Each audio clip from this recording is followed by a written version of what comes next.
Hai, aku Meisian. Hari ini aku akan membawakan 3 cerita yang masing-masing dengan caranya sendiri masuk ke dalam kategori kisah hantu. Bertahanlah sampai akhir setiap cerita, karena masing-masing punya sesuatu yang tidak akan kamu duga.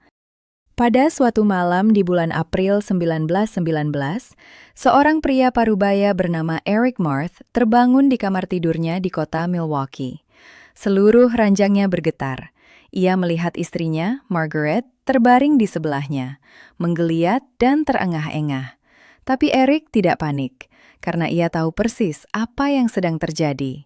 Eric dan Margaret baru saja pindah ke rumah ini beberapa minggu lalu. Dan hampir sejak hari pertama mereka tinggal di sana, Margaret mulai mengalami mimpi buruk yang sangat intens. Mimpi yang membangunkannya hampir seperti kejang, persis seperti yang terjadi sekarang. Dari sudut pandang Eric, mimpi-mimpi itu terlihat mengerikan. Tapi tidak ada risiko fisik nyata bagi Margaret. Ia hanya bermimpi buruk dan bergolak, itu saja. Maka, seperti yang ia lakukan setiap malam selama beberapa minggu terakhir, Eric mengulurkan tangannya, meletakkannya lembut di bahu istrinya, dan mulai memanggil namanya pelan-pelan. Sesaat kemudian, Margaret berhenti meronta. Ia menarik napas panjang, duduk tegak, dan berpaling ke suaminya. Lalu ia berkata, "Aku melihat hantu itu lagi." Eric mendengar ini bukan dengan ketakutan, melainkan dengan rasa kesal. Ia berusaha menenangkan istrinya, tapi dalam hatinya ia hanya berpikir, apa sebenarnya yang sedang terjadi di sini? Beberapa tahun sebelumnya, Margaret telah bergabung dengan gerakan spiritualisme, sebuah gerakan keagamaan yang sangat populer saat itu, di mana para penganutnya percaya bahwa mereka bisa berkomunikasi dengan orang mati. Eric sama sekali tidak percaya hal seperti itu. Dan ia cukup yakin bahwa keyakinan Margaret yang kuat itulah yang menyebabkan mimpi buruk ini, bukan rumahnya. Tapi Margaret berpendapat sebaliknya. Ia yakin bahwa rumah ini berhantu, dihantui oleh arwah jahat yang menyerangnya setiap malam dalam mimpi. Malam itu sudah larut. Eric lelah dan kesal. Ia tidak ingin berdebat tentang hantu, jadi ia hanya menyuruh Margaret untuk tenang dan kembali tidur. Tapi malam ini, Margaret tidak berbaring. Ia menatap suaminya dan berkata, "Tidak, aku harus tahu siapa hantu ini dan mengapa ia menghantuiku." Seminggu kemudian, Eric yang sudah menyerah duduk di meja dapur bersama Margaret. Di hadapan mereka duduk seorang medium, seseorang yang dipercaya para spiritualis bisa berbicara langsung dengan orang mati melalui ritual yang disebut seance. Medium itu mulai menyalakan lilin, lalu meminta Eric dan Margaret untuk menutup mata karena ia akan memanggil arwah yang menghantui rumah mereka dan menanyakan apa yang diinginkannya. Eric sepenuhnya yakin ini hanyalah buang-buang waktu dan uang. Ia tidak percaya hal seperti ini. Tapi istrinya percaya, dan mungkin ini bisa membantu Margaret tidur lebih nyenyak. Maka ia menurut, menutup matanya, dan mendengarkan medium yang mulai bergoyang di kursinya sambil berseru memanggil arwah untuk menampakkan diri. Pada awalnya, tidak ada yang terjadi, persis seperti yang Eric perkirakan. Tapi kemudian, tiba-tiba Margaret melompat dari kursinya dan berlari keluar dari dapur melintasi ruang tamu. Eric tidak tahu harus berbuat apa, ikut berlari mengikutinya. Margaret berlari menyusuri lorong, membuka paksa sebuah pintu yang menuju ke ruang bawah tanah, dan menuruni tangga dengan cepat. Eric mengejarnya sambil bertanya apa yang sedang terjadi, tapi Margaret tidak menjawab. Ia seperti sedang menjalankan sebuah misi. Ketika Eric turun ke ruang bawah tanah, ia melihat istrinya berdiri di tengah ruangan dengan kedua lengan terentang lebar. Perlahan, ia mulai menunjuk ke satu titik di lantai. Dan dengan suara yang aneh, hampa, bukan suaranya sendiri, ia berkata kepada Eric, "Gali." Eric panik, bukan karena ia percaya seans itu berhasil atau ada hantu di sini, tapi karena istrinya benar-benar bertingkah sangat aneh. Ia terlihat seperti orang yang kerasukan. Dan meskipun itu mungkin hanya akting, itu tetap menakutkan. Erik menolak. Tidak ada cara ia akan mulai menggali lantai ruang bawah tanah begitu saja. Tapi kemudian, medium turun menyusul mereka dan berkata bahwa Margaret sedang dalam kondisi trans, bahwa arwah di rumah ini sedang merasukinya, dan Erik harus melakukan apa yang dikatakan arwah itu. Tiba-tiba suara Margaret memotong kesunyian lagi. Kali ini lebih kuat, lebih mendesak. Gali, kamu harus melakukan ini. Erik menatap istrinya, menatap medium. Lalu ia mengambil sekop dan mulai menggali. Beberapa menit kemudian, sekop Erik menghantam sesuatu yang keras di dalam tanah. Ia pikir mungkin itu batu besar. Tapi setelah ia, Margaret, dan medium membersihkan tanahnya, mereka melihat sebuah kotak kayu yang sudah lapuk. Mereka menariknya keluar dari lubang, membuka tutupnya, dan ketiganya langsung mundur terkejut, karena di dalam kotak itu terdapat kerangka manusia. Setelah terdiam beberapa saat, Erik menatap Margaret, yang tampak sama sekali tidak terkejut melihat apa yang ada di hadapannya. Lalu ia bertanya dengan suara pelan, "Apakah ini kerangka hantu yang menghantuimu?" Dan Margaret dengan suara hampa yang sama menjawab, "Tidak." Ternyata, menurut cerita yang telah diturunkan tentang apa yang terjadi di rumah itu, arwah yang menghantui Margaret adalah arwah seorang dokter yang pernah tinggal di rumah tersebut. 18 tahun sebelumnya, dokter itu melakukan operasi ilegal pada seorang perempuan muda. Perempuan itu meninggal saat operasi berlangsung. Dan karena operasi itu ilegal, dokter tahu bahwa jika berita ini tersebar, ia akan ditangkap. Maka ia memutuskan untuk memotong-motong tubuh perempuan itu, memasukkannya ke dalam kotak kayu, mengisi kotak itu dengan kapur, dan menguburnya di ruang bawah tanah. Dokter itu tidak pernah tertangkap. Ia menghabiskan sisa hidupnya dalam rasa malu dan bersalah yang mendalam. Dan ketika ia akhirnya meninggal, arwahnya tidak bisa beristirahat. Ia perlu mengaku. Itulah mengapa ia menghantui Margaret, untuk membawanya turun ke ruang bawah tanah dan melihat apa yang telah ia lakukan. Cerita kedua terjadi pada suatu sore di bulan April 1925. Seorang remaja kaya bernama Lacey memacu kudanya mengelilingi perkebunan besar tempat ia tinggal di Hungaria Timur, menikmati pemandangan tanah yang ia tahu suatu hari akan ia warisi. Ia berhenti ketika sampai di taman di ujung perkebunan. Tapi sebelum ia sempat masuk ke taman, seorang pekerja ladang seusianya berlari menghampirinya dan memintanya untuk berhenti. Pekerja itu menjelaskan bahwa Lacey tidak diizinkan lagi menunggang kuda melewati taman, karena terakhir kali ia melakukannya, kuda itu merusak beberapa petak bunga dan ayah Lacey sangat marah karenanya. Lacey merasa kesal luar biasa. Ia sudah lelah selalu diperintah oleh ayahnya. Dan ia merasa sangat malu diingatkan oleh seseorang yang hanya seorang pekerja ladang biasa. Keluarga Lacey adalah keluarga bangsawan. Ayahnya seorang baron, ibunya seorang barones, dan mereka tinggal di sebuah kastil tua di atas perkebunan yang indah.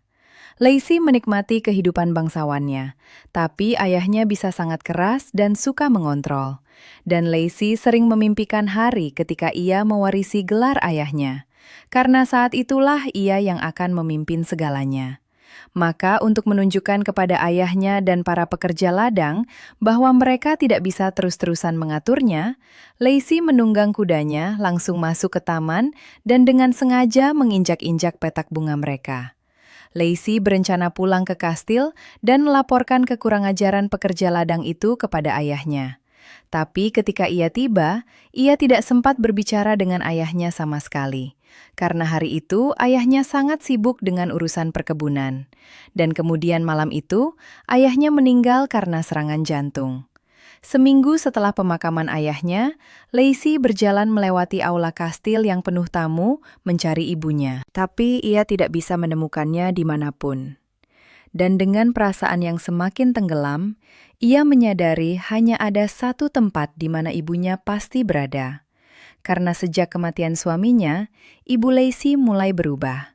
Ia menolak percaya bahwa suaminya meninggal karena serangan jantung. Ia bersikeras bahwa suaminya telah dibunuh. Lebih tepatnya, ia yakin suaminya telah dimatikan oleh ketakutan. karena ketika ia melihat jenazah suaminya untuk pertama kalinya, ekspresi wajahnya tampak ketakutan, seolah ia benar-benar sedang ketakutan saat meninggal. Dokter sudah menjelaskan bahwa serangan jantung yang datang tiba-tiba memang bisa membuat seseorang terlihat seperti itu. Tapi sang Barones tidak mau mendengar. Ia yakin ada seseorang yang sengaja membunuh suaminya.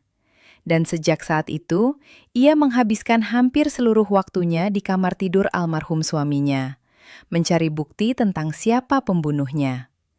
6 bulan berlalu dengan pola yang sama.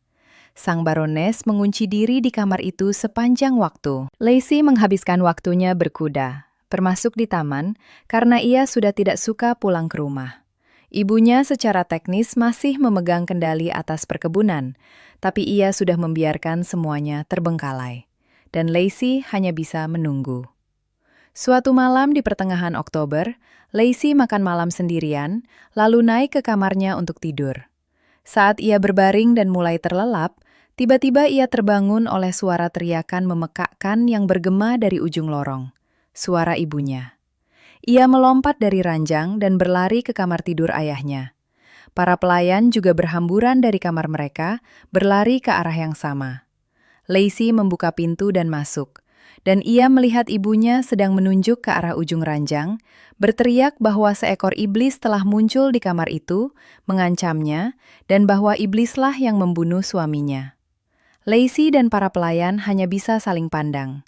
Jelas tidak ada iblis di ujung ranjang itu.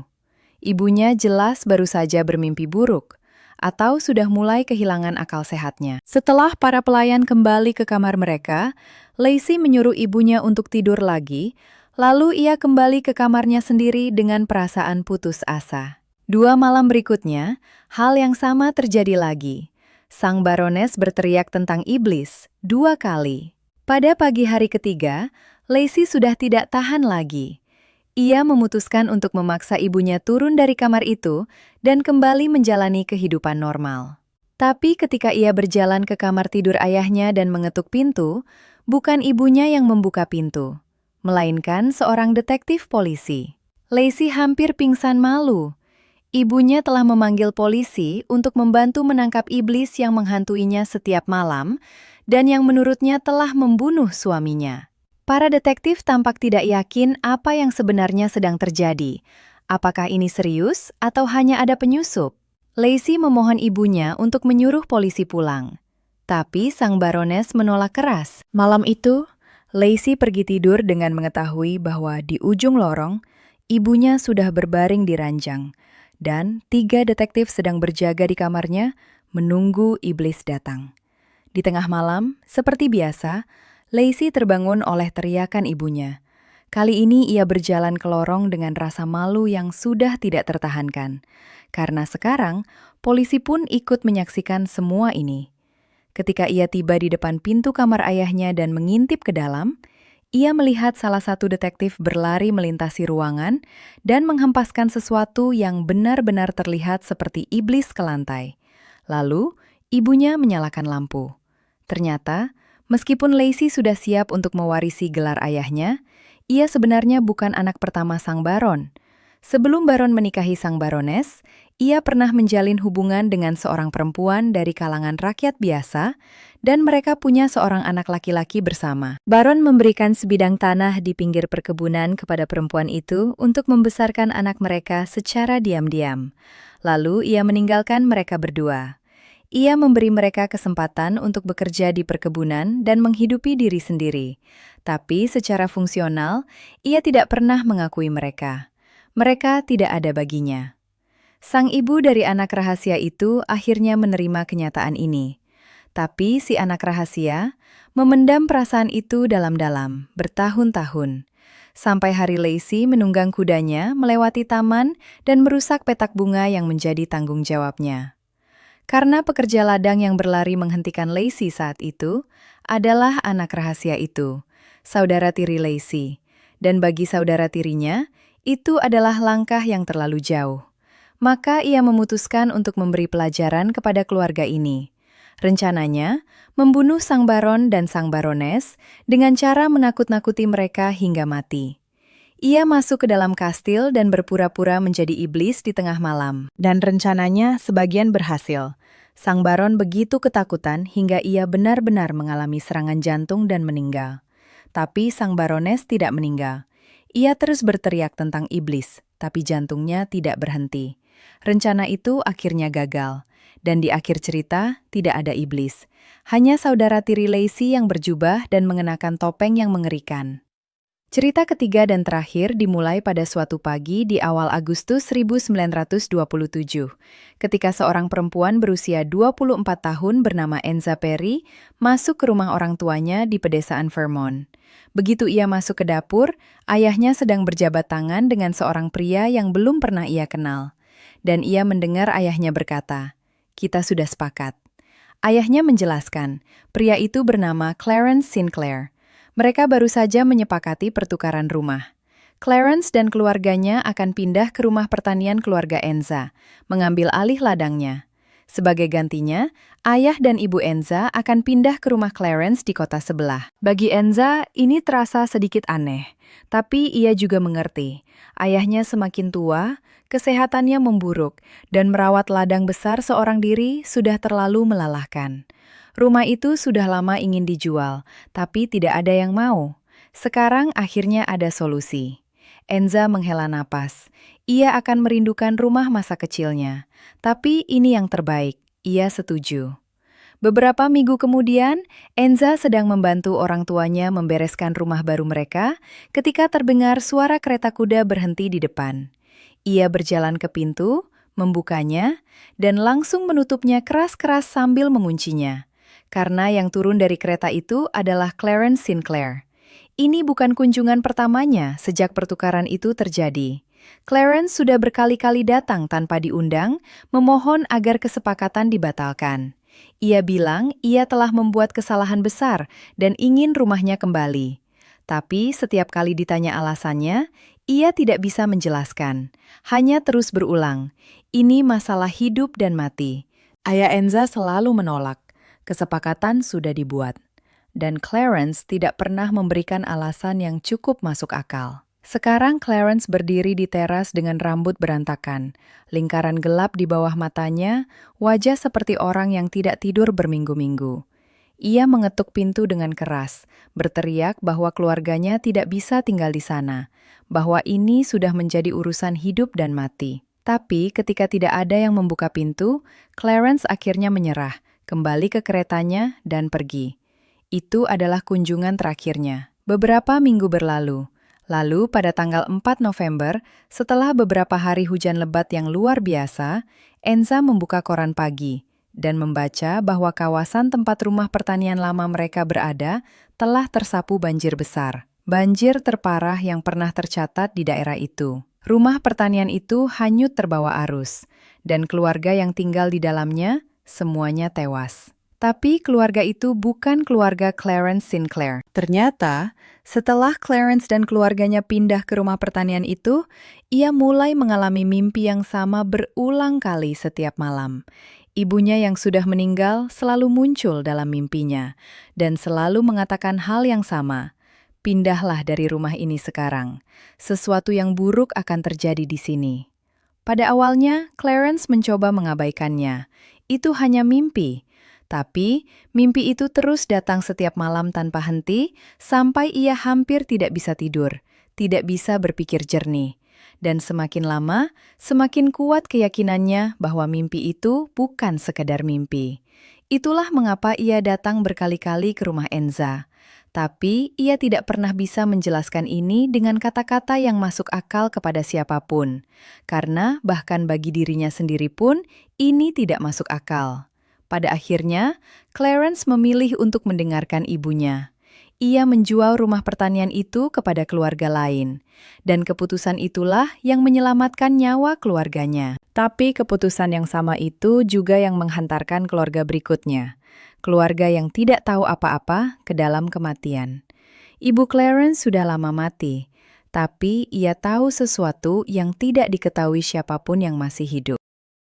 Sampai di sini dulu untuk malam ini. 3 cerita, 3 hal yang tidak bisa dijelaskan.